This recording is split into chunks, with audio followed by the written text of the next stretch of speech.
Hey, what's up, everybody? Welcome to Wednesday Winners. This is a training I personally do every Wednesday, except for the last Wednesday of the month. We go into finesse training. So what I mean by that is we go over a lot of broad topics, and I hone in on specific topics to help you guys skill up and do a lot better than you're currently doing, right? So if you are doing great, you're going to get better. If you're doing okay, you're going to get great. And that's what our plan is. We love to share our knowledge here at TLG. That's what we do. I'm agent mentor to a lot of you guys and a lot of you guys in GT. So tonight is part 2 of objection handling. So what I wanted to do is I wanted to actually do some physical role play with Mark and actually do like verbal role play on objection, so you guys can kind of hear when you get interrupted in the phone script, kind of what to do, how to pivot, and things like that. Sorry, I for some reason had Jason Wells pinned. Need to change that real quick. Whoa, what's wrong with me? Well, you know what? Because I think you're bad luck. You're making me go bald. Hey, and I shaved it all off today, so yeah. All right. So, and then if we have enough time, obviously I want to leave some time for questions. If we have enough time, we're going to do some part 1 of how to do a virtual sale. Okay. But I'm having a feeling we're going to run out of time with objection handlings. So we'll play it by ear and see what we can do next week. So, Mark. Yes, hello. You got a lot of newbies on your team. I want to be the client, and I want you to be the person, the agent. Okay. Oh, you're throwing me on the spot. I am throwing you on the spot, and then we'll trade off. I was going to be the client. Wow. Well, you've got your script and your team. Everybody else pretty much uses that, and then we'll switch off. Okay. And then we're going to test Megan Sorley and see how good she's actually is. Yeah. Let's go. All right. Ready when you are. Ring, ring. Hello. Hey, Lake. Hi. Lake, my name is Mark. I'm getting back to you on a form that you filled out in regards and sent it to our office in regards to mortgage protection life insurance. Do you remember that form? Yeah, I remember that, but we took care of it. Thank you. Excellent. Great. I'm glad you didn't wait on us and you got that taken care of. Do you know if that's the new kind or the old? I'm not sure. Okay. Do you know if you don't use the policy that you'll get all your money back? Or I don't think so. No. Okay. Do you know if you come down with a chronic illness such as cancer, stroke, heart attack, that you will have access to that policy yourself? No, I think I just have to die for my wife to get it, right? That's like most of them out there. So rules and regulations have changed, Lake, over the years, especially with COVID. The carriers have, added value, added benefits, changed pricing. So would it be worth your time if I could get together with you for 15 minutes, take a look at the policy that you have, and if it's everything that it's cracked up to be and I can't beat it, we'll leave it alone. But if I could add value and save you money, wouldn't that be worth 15 minutes of your time? Yeah, I would. Yeah, sure. Great. Now you buy this shit. No, I'm just kidding. So there it is. And then move into the set. Right. So kind of tell me a little bit about, well, I'll talk to you guys. So did you see how casual he was about it and congratulated me on my coverage? That's important. Any pushback in this point, like I said last week, people are like 2 milliseconds from hitting that button and hanging up. Their phone is already halfway away from their ear, right? They're ready to hang up. So by congratulating me, he does a pattern interrupt, right? And just starting a casual conversation, right? How would you feel? Put it this way. A lot of you say that it's pushy or that, it feels salesy. We're just having a conversation with people. What if we found out that this guy only had accidental insurance and he died of a stroke 2 months later because we didn't investigate enough? Because I'll tell you what, I don't trust any other agent in America but myself and my TLG team. Okay. I don't trust any other agent. And you know why? Because 9.9 times out of 10, every time someone already has coverage, I've improved it. Either A, saved them money with better benefits, or supplemented them coverage and got better benefits. Good example. This week, I had a 71-year-old couple, right? we're all set. We already have $150,000 in coverage apiece. Wow, that's amazing. That's great. That's probably term coverage, right? Yeah, it is. When is that up? Oh, it's up in 3 years. What's wrong there? They're 71. They're probably going to outlive that coverage, right? Now they're going to be 74 and 75 years old and have nothing, right? In order to get that coverage that they got 20 years ago, it's going to cost an arm and a All right, leg. David. So Right. This is Stephanie. I saw that you had just given me a call back. someone's dialing during Wednesday winners. Kind of ironic. Okay. Anyways, 30K mentality. yeah, well, first of all, I want to mention that don't ever set appointments or dials during your training sessions, because what if you missed the one thing that you needed to get better? I'm serious, right? I don't miss any calls. I don't miss any trainings because of that. And guess what? Every single time I pick up something new, I pick up a perspective that I needed. There was one day that completely changed my life with TLG. You know, I was focusing a lot on that I was sucking, that I wasn't doing this very well. I didn't know if this was for me. And then Art Leeser said on a call that day, anything you focus on will expand. What you focus on will expand.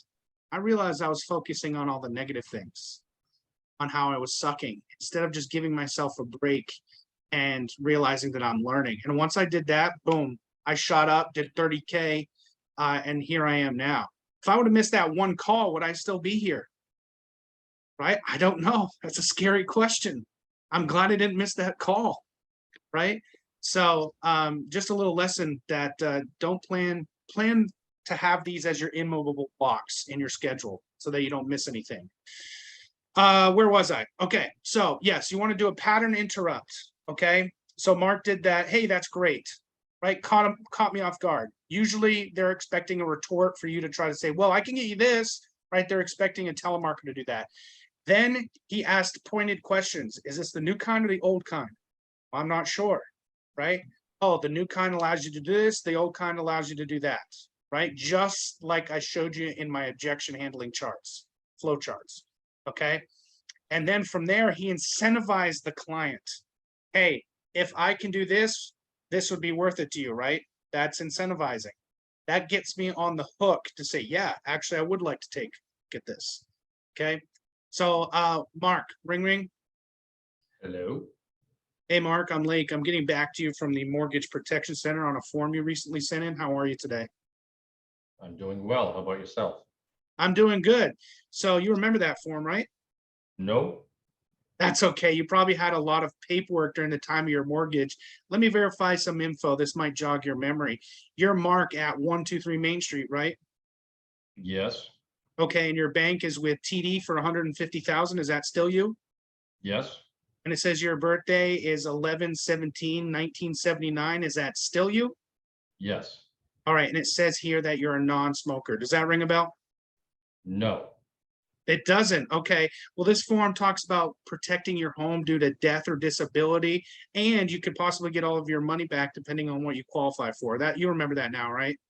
Oh, yeah. I got that taken care of already last year. Perfect. Yeah, that's awesome. I'm glad you didn't wait on us and you got that taken care of. Now, when you got that coverage, was it the new kind or was it the old kind? You know, I just got it last year, so I'm thinking it's the new kind. Okay. Well, if it's the new kind, do you know if you'll be able to access the death benefit if you have a heart attack, stroke, cancer, etc.?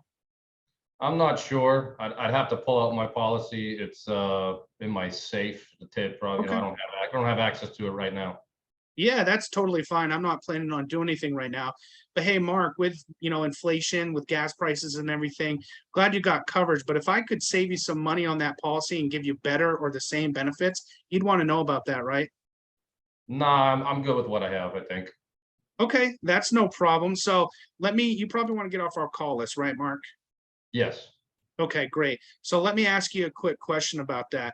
When you got it, was it outside of work or was it, a work policy? Outside of work. Outside of work, so you know your stuff. Okay, well, do you know what kind of term it was? 20 year. 20 year. Okay, what happens after that 20 years? My mortgage will be paid off. Okay. Your mortgage, you have a 20-year mortgage? Well, it's got 20 years left on it. It was a 30-year mortgage. Yeah. Well, with this guy, Mark, we're not going anywhere. Mark just wants to be a dink. And sometimes honestly, I was enjoying watching you handle this shit. It was awesome. Well, what I wanted to make a point, and Mark did exactly what I needed him to do, was I'm showing you the pace I'm keeping the conversation at. I'm like a rhythm. Every time he gives me an answer, I'm talking, right? I'm not leaving any dead air. Any dead air, and it's gonna allow him to realize his objection and hang up on me, right? If I say, if he says, no, we've got that taken care of, and I say, okay, did you get the new kind or the old kind? Well, I got the new kind. Okay. Yeah, if I could click, right? You're leaving that dead air. You want to be quick. You want to know your objections. So you got to be practicing your objections outside of your dials. I know it sounds kind of tedious and dumb, but trust me, this is what helped me get to where I am. That's why I created these objection flowcharts, so that you can practice them even easier. Okay. So practice outside. Ask your, ask someone to role play with you so that you can, have that use to retort. Because most of us, when you handle objections, are going to be in the beginning of the phone script. So you got to make sure you're getting objections later in the phone script too. For example, Mark, yeah, that's all right, but how much is this going to cost, Mark? A shit ton of money. No, I'm just kidding. Well, hey, listen, like our clients on average are comfortable spending anywhere from $25 a month to $250 a month. But it's just about, what you choose, and what I'm going to put together a couple of different options for you. I'm going to let you decide. You're in control of your budget. How does that sound? That sound fair? Yeah, that sounds fair. But, you've been doing this a long time. Can you just give me a ballpark? Well, like I said, I wouldn't know exactly what it is because I work for 15 carriers with over 180 different plans. And I got to do a little bit of research for you. In order to do that, I'm just going to have to ask you a couple of basic questions because these are non-medical policies where you don't have to get fully poked, prodded, blood work, urine tests, things of that nature. But I got to build a medical case profile so I know what I can get you qualified for. And that's going to take a little bit of time to do that. I'm sure you can understand that, right? Yep, that's okay. So what he was going to do right after that is he's going to jump right to the next part of the script, right? As soon as I say, okay, great. We do all of our appointments by Zoom. Have you ever done one of those before? Yep. Okay. And then we're going to move right into the rest of the script. I'm not leaving any time for him to retort to me, right? And guess what? Most people just follow along. Like everybody raised their left hand, right? Besides Paul is not paying attention, and he raised his right hand. Just I'm kidding. So you guys just followed along. I asked a simple question. All right. It's the same thing if I say to Mark, if I want to set a tie down, right? Hey Mark, do you have a pen or a paper with you? Yes, absolutely. Okay. It's a simple question, right? I'll say that to a client, they'll go grab a pen and paper. It's like magic. It's like Jedi mind tricks, right? They just want to be led. So we're leading them. That's all this is. Now, this brings me to a really good point because I've seen this because I'm agent mentor and I'm kind of omnipresent in all of your upline chats. Some of you guys need to stay in your selling system. It's really easy to get out of your selling system. It's really easy to accept their excuses. Okay. But I want you to understand you're doing them an injustice by accepting their excuses. People are inherently lazy and procrastinators. They're going to come home after work and do they really want to get on a Zoom with someone they don't know? They've had a tough day, right? So if you give them any out, they're going to take it, right? What if they woke up the next morning and they were going to work and they got T-boned and hit by a car, right? T-boned. Wouldn't you feel like crap? Matter of fact, we had something happen. One of our agents allowed his clients to weasel out of an appointment. Hey, we're super tired. Our dog had puppies. We were up all last night and delivering all the puppies. So can we just do this tomorrow? Yeah, that's totally fine. Husband gets up, goes on a motorcycle ride, and gets killed that next morning. If he didn't wait, if he would have tried a little bit harder to get that appointment, his wife would have been okay. Do you want to be that agent that didn't fight hard enough for your clients? They'll come to appreciate it, right? And we're not being pushy, we're not being rude, we're being poignant and urgent. I like to call it casual urgency. Mark, you got something to say? Yeah, just a couple of points and just reiterating some of the things you've said, because we've all gone through this, right? We've all been new at one point and not as fluent as we are now. And even being put on the spot, I kind of stutter a little bit, but when I'm on a call, it's a lot more fluent. It's, it's just a little nerve wracking when you're getting put on the spot. But when we're going through these dial sessions, if you have your script in front of you, right, and you're waiting for that objection, and then you're pausing, like Lake said, and you're pausing and you're looking for the objection and then going to read it from the script, it's not going to work, right? The other thing, you're going to end up, losing the client, just like he said earlier. So memorizing it and spending the time to memorize it is going to, make you more fluent. But then going through your leads, let's say you buy 250-cent leads. And you hear on these calls all the time of these, agents that are making, mass production. They're doing a lot of producing. They're getting high numbers, and they're telling you, I'm working TLG 4s, I'm working 3s, 2s, and I hit this client, and I got this client. And a lot of new agents are like looking for that perfect client, and there is no perfect client, right? So when you're going through it and you get that objection, don't give up, because you might be one objection handle away from setting that appointment, like is saying. But if you get the, no, I'm not interested. Okay, well, that was 50 cents wasted. No, I'm not interested. Okay, that's another 50 cents wasted. I already got that taken care of. Okay, that's another 50 cents. So in the beginning, I did do that. All right. And it was, I didn't know how to objection handle. I had to walk around my house practicing it and practicing it and practicing it until I became confident in myself to now pick up the phone and try it again. And then by getting those contacts and practicing with the clients, I'm getting better and better and better and better and better to the point that I'm at now. It's not going to be instant overnight. We're not all Megan Sorley. We can't just get it down in one day, right? But if you keep practicing, you will get it. Yeah, exactly. I can't tell you how many times I practice outside of my dials. And here's the thing, why would I want to practice on clients that I'm trying to help? It's one thing messing up and not understanding the objection, but the other hand is I don't want to practice on them because I'm wasting that lead. I'm not protecting that client. So spend your extra time practicing your objection so that you're ready to handle and you're ready to protect that client, right? This is why we start you on tier 1 leads, because if I just threw you guys all onto $60 leads that I get, and you messed up one, how mad are you going to be if you messed up a $60 lead? You're going to be pretty upset, right? Still bad. It's not as bad as messing up on a 50-cent lead, right? We want you to cut your teeth. And those 50-cent leads, I didn't even have. Guys, you should have seen the leads that I used to have. I used to have leads that are called double Bs. Those are leads that had been recycled like 4 times through different agents, right? And so they've already been helped. 10 other people have called them once a month for 3 years, right? And I was still able to set appointments with them, right? But I'm happy for what it did because it sharpened my skills a little bit more. So the other thing is, once you know your objections, still call your upline after you get one. Okay, here's the reason. You're going to get to a point where you think you know enough and you're going to get a little bit cocky, right? But you're not, you might know what you're talking about, but you're not, how do I say this?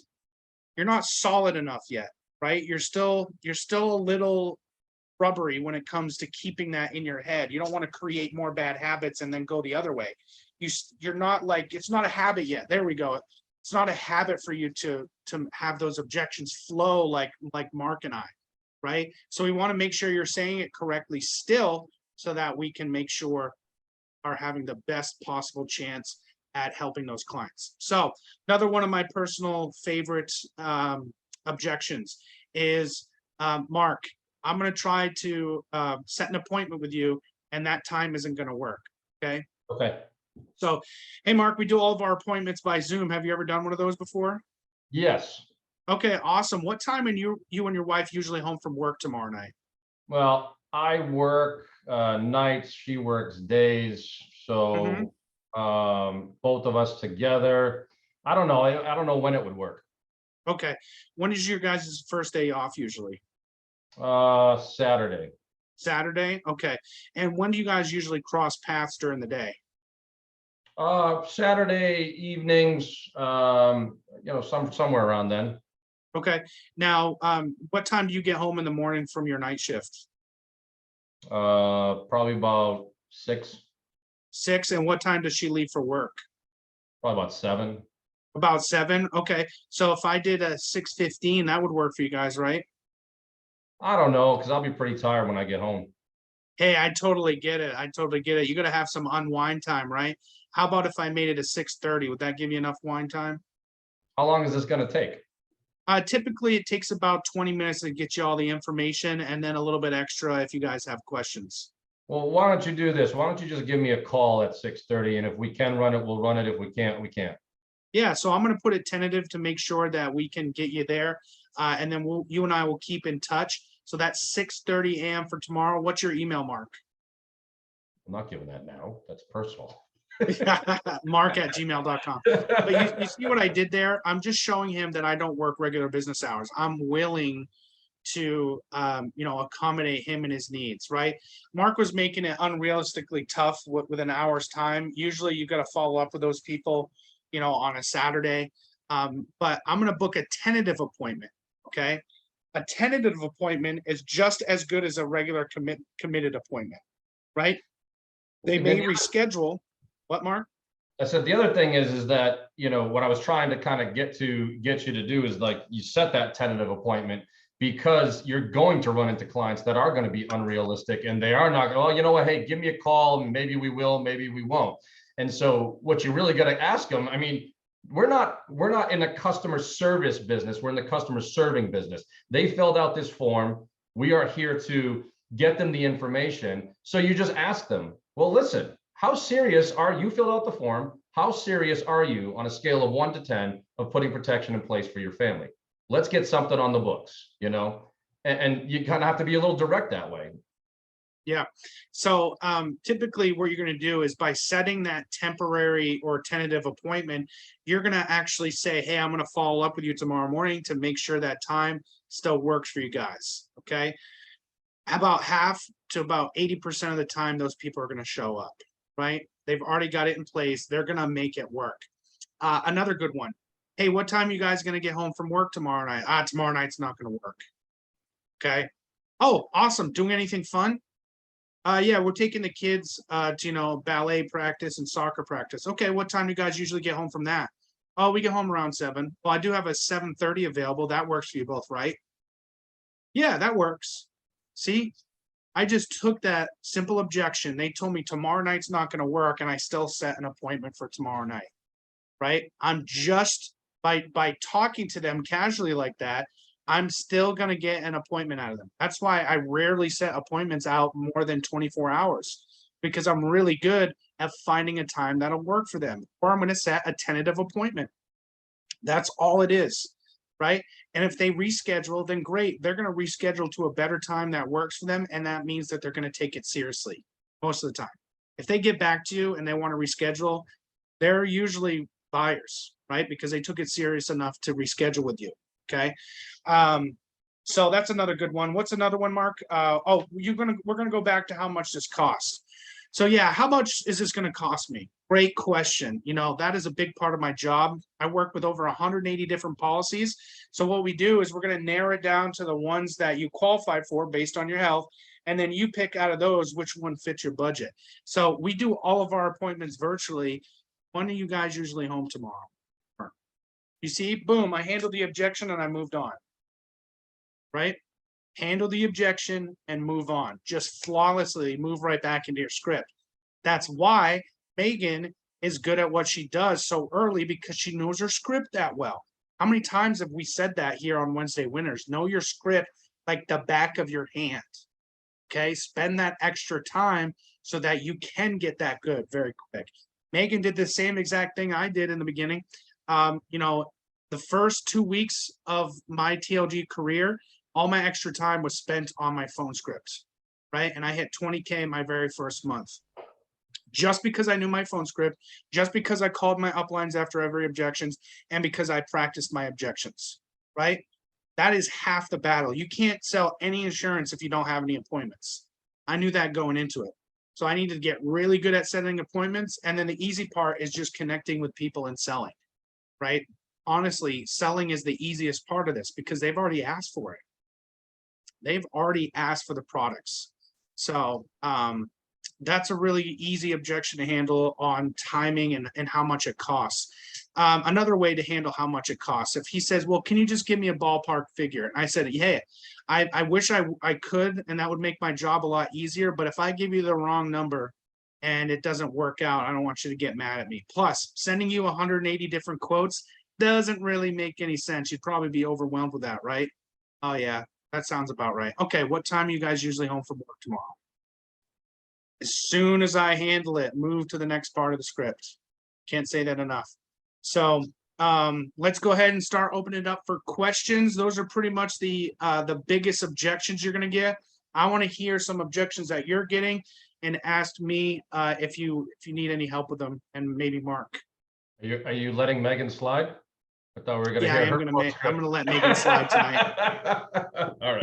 Megan's earned her stars. She's a 20K producer. All right, guys, if you go down to the bottom of your screen, there's a little reactions button. You click on that and click raise hand. I'll be able to see you asking questions so that I can call on you. Keep it about objections so that we can, you know, show everybody how we train and how to handle it. Megan, what's up?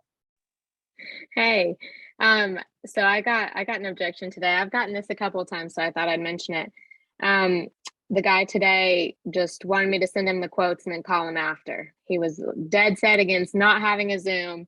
And do you want me to tell you what I said, or do you want to address it? Sure. Sure.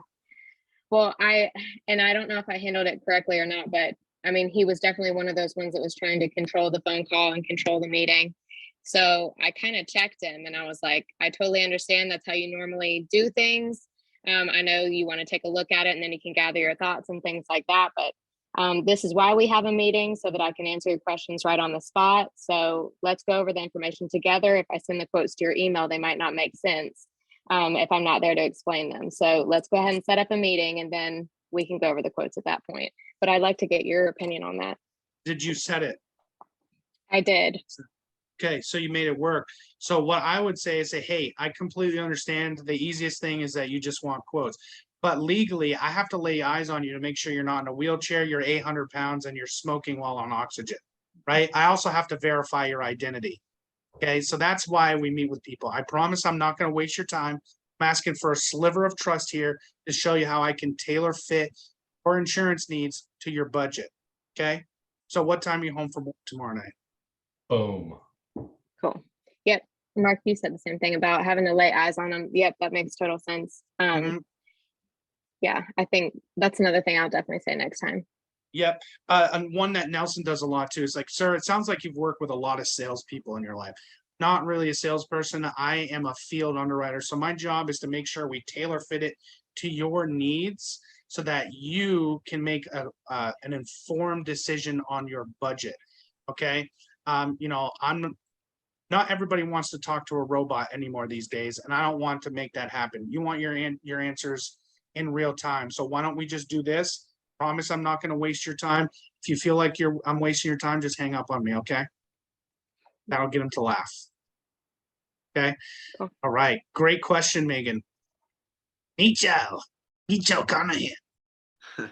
Okay, so I had this lady. I set an appointment yesterday, and I was going through it, and her husband was on the form as well. So I was like, okay, so what's a good time for both of you?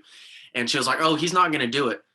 And I was like, well, it's actually our protocol to have both of them there, you know, because he is going to be the beneficiary, right? And she was like, yeah, but that's a no-go. She was like, he's not keen on any of that or whatever, something like that. She was like, so we can either do it. I have his permission to do all of it and all that. And she was like, so it's either going to be me and we can take a look at it together, or, you know, he's not going to do it and we're just not going to do it. Okay, so you let it get to that point. If he says, what did she say in the beginning, that he just not going to do Zoom, it's just going to be me? Yeah. He just didn't want to do it. He didn't want to take a look at it. He just didn't want to do it. Okay, yeah, no problem. I completely understand. We just want the beneficiary there to make sure he understands everything and make sure he understands on how to use the product best.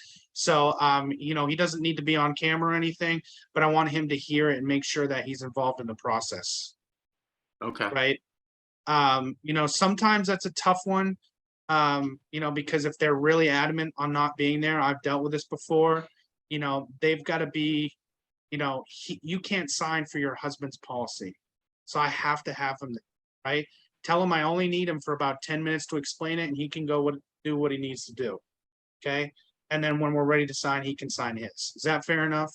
I just have to make sure that we're following legal protocol. Okay. Was that- Jared, oh, go ahead. Mitchell, was that the call that was on the live dials? I believe so. Because I she think said, it actually was. right, so she said if he has to be involved, he won't let us spend the money to do it. Like he would financially say no. Okay, so I'm going to tell you something, but you guys need to understand something. By no circumstances are you to do a one-legged appointment. Okay, if they're being that, I almost don't want to say this. Jared, should I say it? Just say it, All right. asshole. So if you have to, and they've given you permission to be the decision maker, okay, are you the decision maker? So if we do this, you can make a final decision on it without his help at all. You're going to take care of it. Is that correct? Yes. Okay. I want to make sure that you are the decision maker. I say it several times. Okay. Then you can have a one-legged appointment for her to sign and do everything. Just make sure you just got to tell him that he needs to be involved at least to sign, because I can't have you signing his legal documents. Okay, Right? yeah, because I think I did say she was the one taking care of the financial situation and all that, and she was like, yes. So Okay, yeah, and then do it. But this doesn't mean that you can set everybody with a one-legged appointment. It doesn't Right. work with mortgage protection at all. It should be used in extreme rare circumstances. As a matter of fact, I think I only have done 3 of those in my 3 years of doing this, and I've only closed maybe 2 of them, right? Because guess what the other person said? Well, I got to talk to my husband about it. Of Boom. course, I knew that was coming. So, You're literally wasting your time. Yep. Right. yep.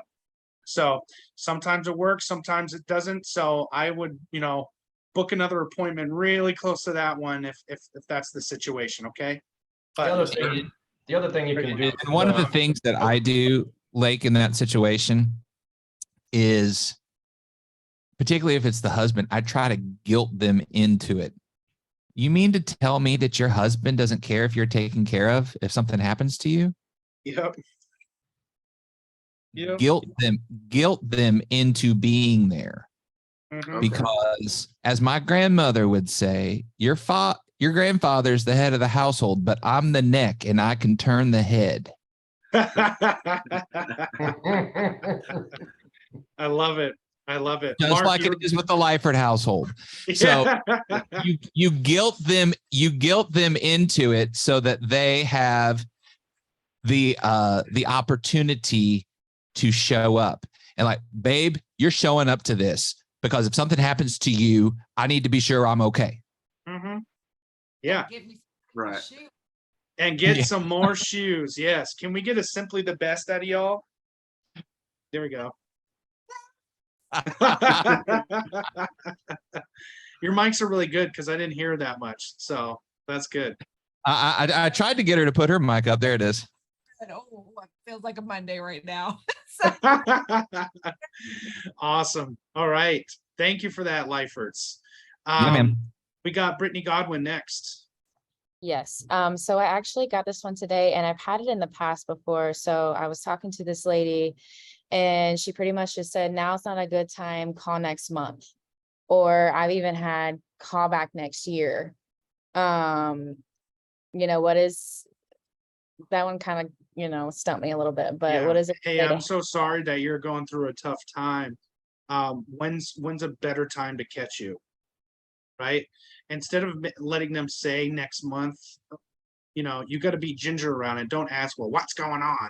Right? They're just going to be like, who the hell are you? Click. Right? Hey, I'm so sorry that you're going through whatever it is right now. I was just getting back to you because I know this was important to protect your family. Hit them in the feels, right? I know this was important to protect your family. So when's a better time to catch you in a few days? Can I kind of Right? piggyback off of that? If you were to say, like, what's a better time to catch you, and they're actually saying, a week, or call me in a week or a month or something like that. Right. You're gonna be ginger because what if someone just died? Or, you wanna try to get it as soon as possible without being an asshole. Is pretty much what I'm saying. So yeah, but remember, I just trying to get back to you because I knew this was important for you guys to protect your family. So when can I reach out to you next week? When are you gonna be available? Then they'll usually open up and tell you what's going on, right? Things like that. They'll say, well, I can't afford it right now. Boom, we know how to handle that objection, right? Or that, they'll give you another objection that you're most likely to be able to handle, but you just got to tiptoe around it and make sure you can get it to work. I think I lost everything. You guys there? You guys there? Yeah, I'm here. Can you hear me, Lake? Yeah, I'm back now. Okay. I was like, can I tag in on that? Yeah, you absolutely. were frozen for a second. Yeah. No, one of the things that Lake's exactly right. Be empathetic. It's like, hey, I totally understand now's not a good time. Listen, I know that the last thing that you need is one other thing hanging over your head. I don't need a whole lot of your time, and I wasn't calling to talk right now. I'm just calling to get you this information. I know it was important to you. I know you don't need one last thing hanging over your head. Just need about 10 to 15 minutes of your time. Do you work or have any appointments later today or tomorrow? Boom. He's so good, right? Yeah. Yeah, he is so good. Can He I is so book an good. I'm gonna appointment start with you, using Jared? it. I'm gonna start What'd you using say? it. I would book that. I would be like, okay, let's do it. Yes, Jared. I magically now want to do an appointment with you. Right? Yeah. Yeah. Right. I'm just a brand new amputee and I want to meet with you right now. So Hey, I am so sorry that happened. But, the last thing you need is that leg you just had taken off hanging over your head. oh my goodness. I think Mark just fell on the ground. I just thought about, can we throw you in the water and call you Bob? Oh, there it is. There it is. There's that Northeastern jokes. Sorry. All right. Next question, Jason Wells, and then we have India. All right, so I had a customer. I was finally able to start going through multiple objections with him, and nervous about doing it, and I was just have to work my transitions. But I got to the point that he claimed he didn't know anything about how to use Zoom at all, and because it fell into my area of comfort, I just dived right in for it. And I was like, all right, well, I can happily show you through all that and explain how easy it was to just, click on a link and be able to do it. And looking back at this, and I even sent the call to Mark and everything, it would have been better had I transitioned to doing this as being a phone interview instead. Correct. What would have been a good way to segue into introducing this as a phone interview rather than a Zoom? This happens to new agents a lot, especially when they know their stuff or they're starting to know their stuff. They start to talk at people, right? So you were just talking at him because, hey, I know how to do this, but you have to meet them at their level and their comfort zone. So I try for Zoom twice. If it fails, I go telesale, because I'm not going to lose a potential meeting over someone not wanting to do Zoom. Okay, so I'll say, you know, hey, we do all of our appointments virtually. What time you all home from work tomorrow? At 4. Great. I've got a 4:30 available. Awesome. Okay. If they have never done a Zoom before, I'll say that's okay. It's super easy. All you have to do is click a link in your email. How about I call you at the time to help you get it set up? Sound good? If they say yes, then boom, I'll do a Zoom. If they say no again, okay, if you're comfortable, we can do that over the phone. Is that what you'd like? Yes. Okay, great. What time you home from work? Not gonna mess with it. I'll segue into it like, you know, hey, listen, I totally get it. Let's not let technology get in the way. All right, Jason, why don't we do this all over the phone? You know, my daughter, she's 6 and she teaches me more on the tablet than, you know, than I know right now. So I totally understand where you're coming from. So not a problem. Let's just do everything over the phone. I just ask that at the time of the meeting that you're able to send me a picture either by your email or by text, a picture of your driver's license for identification, because the carriers require that. I'm sure you can understand, right? Okay. Yep. And then move into setting the appointment. But I want to make something extremely clear too, is that our goal is to make as many Zooms as possible to do virtual. You have a Yes. lot more control. I don't want you thinking as soon as they say no, switch to telesale. Telesale is hard for a lot of new agents, okay? It's not something you should lean on. You should be leaning on virtual as much as possible, because a phone, they can't see you smile. They can't see how you're acting. You know, they can't see your hand gestures. A lot is said through body language. Okay. They can hear your empathy, but seeing your empathy with it compounds. Okay. Absolutely. Like, Talking about stories. and like one thing that I do, and Nelson's a pro at heading off the objection before it becomes an objection, right? And one of the things that I do for Zoom, if they tell me, hey, have you ever used Zoom before? No, I've never used Zoom before. I'm horrible at technology. Not a problem. I actually got an 85-year-old lady on Zoom the other day. I'm super patient and I just love to teach people. It'll be super easy for you. I'll walk you through every step of the process. And I just don't take it for an answer at that point, right? And I just make them feel, oh, this person is going to help me. They're not going to make me feel stupid if I have to call and figure out how to get on Zoom, right? I was like, I'm going to walk you through the whole process. I got an 85-year-old lady on Zoom just yesterday. It won't be a big deal at all. Exactly. Another objection you guys are going to get sometimes is they'll say yes to a Zoom and then they'll say, wait a minute, why do we have to do a Zoom? And why can't we just do this over the phone? Hey, completely understand, but it's going to be easier for me to identify you and make sure that you are who you say you are. And it's going to be easier to show you all of your options that way. Make sense? Yeah, okay, that makes sense. And then move on. Okay. So that's that was an awesome question. Appreciate that, Jason. Thank you. India. What's up, India? India, my Hello. favorite. Hey, everybody. Okay. So can you speak a little bit more on the casual urgency thing? Because I have some clients, some game times that I've reached back out to. They did game time in like February, March. And so we'd had some conversations before. I'd even met with a few of them. So I reached back out recently. They were excited to hear from me.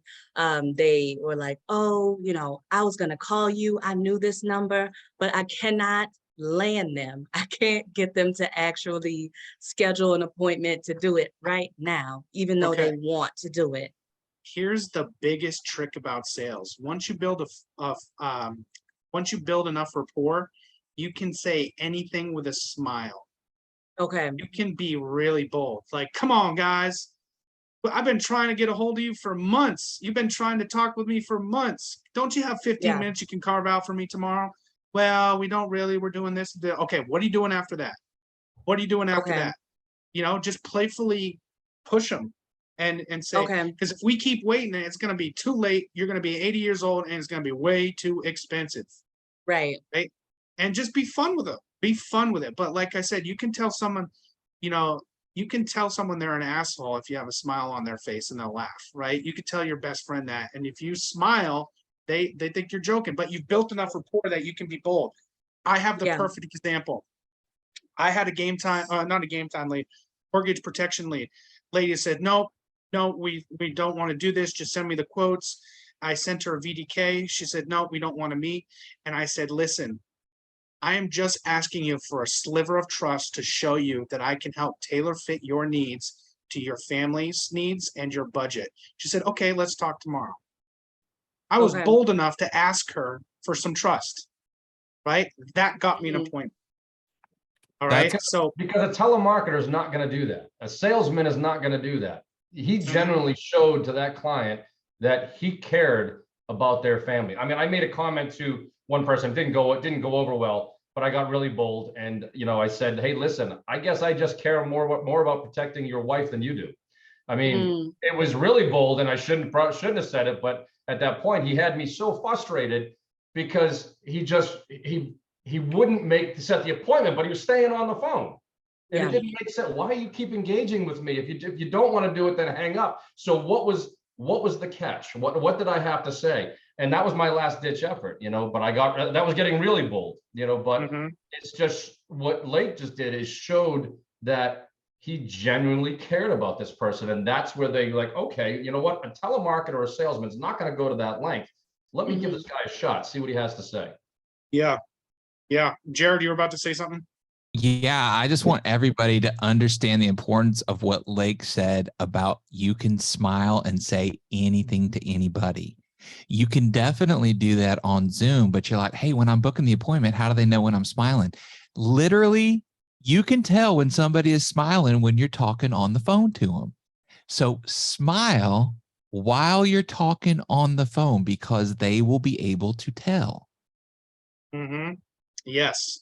So your casual urgency, India, is going to be that in the beginning you're going to talk low and slow, so they know you're not a telemarketer, and then you're gonna let your personality loose once they give you a chance.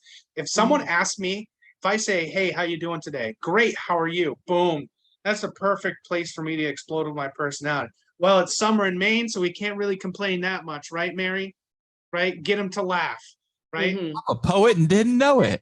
Yeah, exactly. Get them to laugh and then open up that stream of your personality so that you're comfortable. And once you build up with that rapport, you can say literally any to them. It doesn't take that much. It really doesn't take that much rapport. So talk to them like they're an old friend always, Okay. right? As soon as you get through the introduction, talk to them like an old friend. Oh, you know how that doesn't work, right? Well, it works like this, right?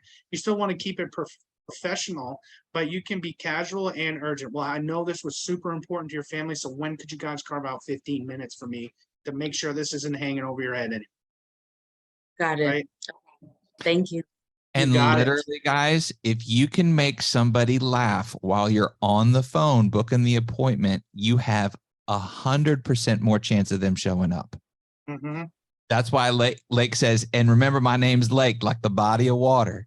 And I say, my name's Jared, like he went to Jared, the jewelry store, not like the Subway Jared. We don't want to be like him no more. It's so corny, but it makes people laugh and they're 100% more likely to show up. So if you ever make somebody laugh, that goes so much further in building the rapport and making those appointments stick. And I do it. People aren't I going to do it remember differently. you. Oh, go ahead. People aren't going to remember you. They're going to remember how you made them feel. Yeah.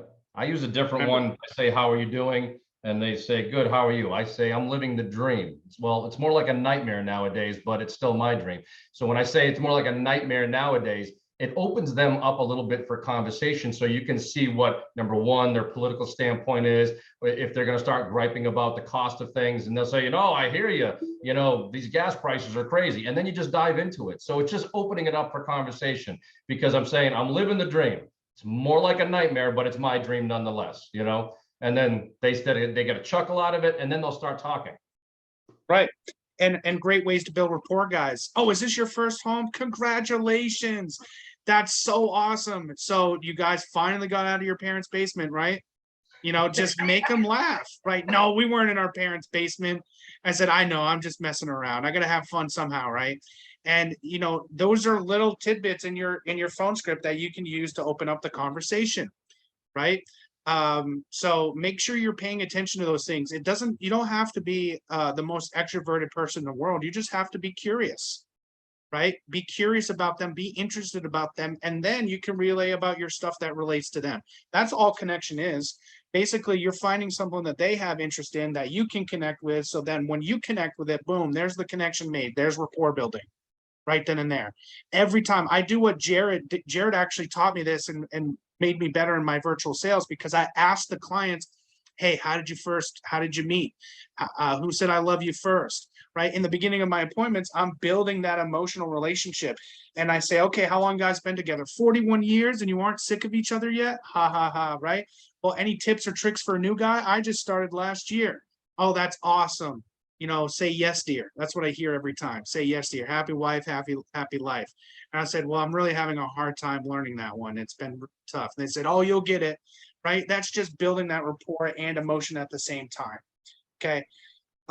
We have time for some more. We're going strong. Any other questions? Use that little hand raise button. Going once. Going twice.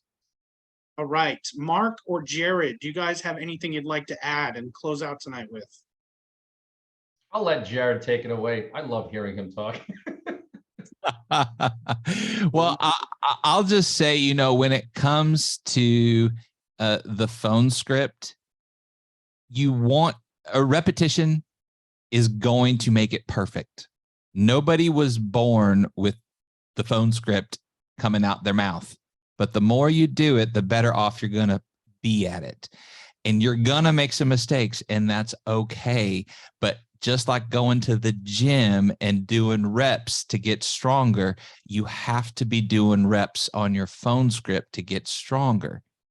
The other thing that I will say when it comes to just dealing with people in general is the way that you speak, where you put your pauses, your cadence. That matters, because sales is a Broadway show played by a psychiatrist. You've heard me say this before, but the way that you pause and the way that you speak is going to emphasize different things. And so as you have your lines memorized, you're going to be able to put more of your self into it and more of your own personality. So that's one last thing is that people don't know how the phone script is supposed to go. Absolutely not. They have no idea. I don't know if you screw up. No clue. So if you make a mistake, don't get mad at yourself. Just recover. You know. Yeah. And it's so easy to recover. So it's okay to make mistakes as you're getting through the your first initial dials and getting into your groove and getting that experience. They don't know how it's the same thing when it comes to a meeting. They don't know how it's supposed to go. So it's okay. Just continue to flow. Right, exactly. And Mark, that's what I was going to end tonight's call with. So you took that from me. But yeah, but people don't know what are you pointing at, Danielle? Do I got a zit or something? I know. I was saying I like Mark's barn door. Sorry. Distracting. That's my daughter's office behind me. My 6-year-old has her own office. I hope she has an easy bake oven in there. I miss those things. But awesome. Easy bake brownies. But anyways, what was I saying? So yeah, basically what you're gonna do is it escaped me. What was I talking about again, Danielle? Mark had stole your thunder and you were trying Nobody knows. Nobody knows what it's supposed to be like. Yeah, no one knows it's supposed to be like. So no one's going to have any idea that you set the appointment after you grab the medical information. Just go with the flow. Just keep it natural, okay? And you don't need to stud or stammer or hang up because you messed up, right? Just keep talking to them. Look down at your script, right? I had my script next to me for 1.5 years. I always had it right next to me as a reference. And after about 6 months, it was just there as my safety blanket. As a crutch. Right? Just like a kid. Yeah. Just like a kid has his little blanket. Little blankie. I had my script right next to me to make sure that I wasn't messing up. And if I did, I could just look at it and go right back to it. We got 2 more questions popping up out of that. We got time for 2 more. Diane. Okay, well, mine's not really a question, but when you were discussing the script and all that, Nelson told me today a little thing that helped me a lot because I'm not familiar with medications. And most medications are crazy named. And I asked this one client that what medicines he was on, and he told me, and I had no idea what he was saying. I couldn't understand it. I asked him to spell it for me. He didn't know because he didn't have it in front of him. And so I was just guessing, writing it down. And Nelson said, Google it. Google it. And I'm like, oh, why didn't I think of that? Because I'm really good at Google. So if you can Google it, that'll help. Also ask them to send you pictures when they get home. Yeah, well, I had asked him, actually, he was supposed to send me a picture of his policy, and he couldn't do that either. So we'll see. But sometimes that'll help. Good job. Awesome. Stephanie, what's up? You're on mute. Yeah, I got it. So how do you get over your fear of making your first phone call? Yes, your phone weighs 10,000 pounds. And Jared got really giddy on this one. So go ahead, buddy. I love this question. The way that you get over it is realize you're going to screw it up. And it's okay. You know, if you're not failing at something, you're just not trying hard enough. Stephanie, I'll give you my story when I first started. Hang on, Mark. Hang on. Go ahead. Let Jared continue. Oh, I thought he was done. No, you're fine. No, I was just going to say, you know, if you're not failing, you're not trying hard enough. Realize that you're going to screw up. Realize it's going to be okay. Nobody's going to come through the phone and get at you. And it's exactly what we were just talking about. Nobody knows what it's supposed to sound like or supposed to do. But yeah, Mark, tell them how you got over yours.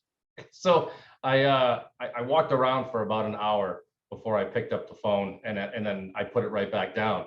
And then I called my sister because she had been in sales her whole life. And I said, you know, how do you do this? And she gave me a couple little tips, and we got off the phone, and I picked up the phone again and I put it back down, and I didn't make the dial. So I called Aaron, and I said, Aaron, I'm just having a problem picking up this phone and dialing. And he explained to me about the 1,000-pound phone. And then he said to me, Mark, what's the worst thing that they're going to do? I said, hang up on me? He goes, yeah, that's it. That's the worst thing that they're going to do. And then he said, so stop being a sissy and pick up the phone. Yep. Stephanie, if I told you were going to get 10,000 no's, but you're also going to make $150,000 this year, would you be okay with all those no's? Then what's it matter? It doesn't matter, right? We naturally, as humans, we have a fear of rejection, right? And we have a fear of letting ourselves down, and we're really hard on ourselves. The best thing that I learned personally in personal development with the Lisa group is, you know, reading. That's really important, but also realizing that I'm meant to screw things up. I learned how to ride a bike, and I definitely skinned my knees a lot, but I don't remember skinning my knees that much. I just remember how to ride a bike, right?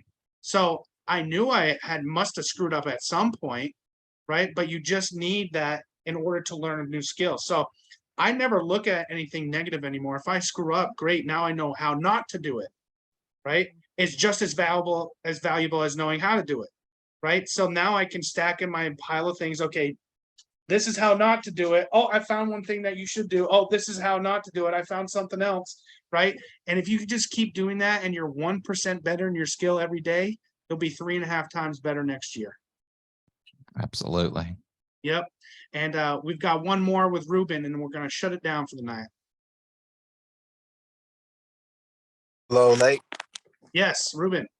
Hey, yeah. So when you're dialing on the phone and you get when they're like, oh, well, she'll be fine. She's gonna get my pension. She'll get my $2,000 Social Security check. You know, I don't think this is really necessary. Adding another bill.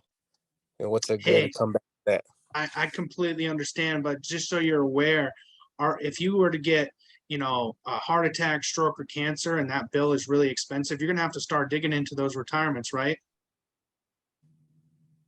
That's not what it was meant to do, right? It was meant to give her the lifestyle that you wanted to give her, right? Did you know that you can access your policy's death benefit if you have a heart attack, stroke, cancer, tax-free, right? That's a good way to handle it. Jared? You know, one of the things that I do when people say that, like, hey, I totally get that, but you knew that you had all that stuff when you filled this out and sent it back. So you obviously knew that you wanted something more for your wife. Have you already sat down with somebody? Yeah, I did, man. It's just too expensive. Well, that's why not all mortgage protection is created equal. You know, I actually work with over 180 different products to really tailor make it to your needs. You're just looking to have a conversation. Why does he think that it's the Social Security and the pension is going to be enough? Why does he think that?